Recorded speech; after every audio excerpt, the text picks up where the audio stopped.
Production. To da auranta mata ke ta bibiya ta mai catin. Ayi mini adalci, ayi mini sassauci, tun farko ban ba ta fuska mun fadi ba.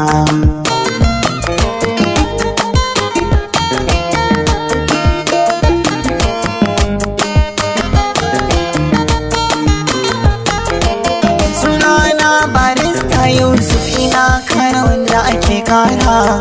Mai girma mai shari'a mawaki ne da yake shura. A cikin waƙoƙin nasa tarbiyya ya fi gyara. Ko da a majalisa da mutan kirki ya fi hira. Ayi min alfarma da matar nan mai ɗan hira. Zana tambaye ki shin kin san wanda ake kara? Kwarai na san shi, waƙoƙinsa shi na fi saurara. Ni nake kiran shi, muna tatin ba kullum.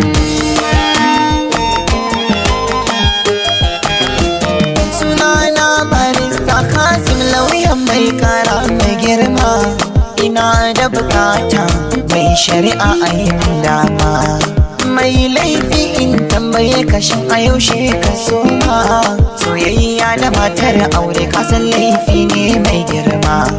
Objection mai shari'a wannan zai sa shi cikin kirma. Gyara tambayar ka ga mai laifi ya kwatanta ma. Batun aurenta gaya mana yaushe ta shaida ma. Ita budurwa ce, me yasa baka bincike komai ba?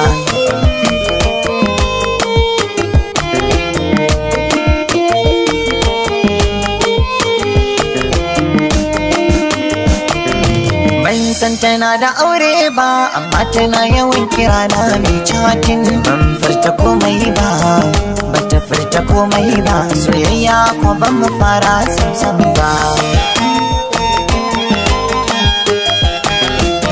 Idan na fahimta kai waka a tsagin ka ai sana'a ce kwarai. Wanda duk ya kira ka mai yasa ba kama tantance. Masoyi da mai yin ha'inta ta yani ko zan bambance.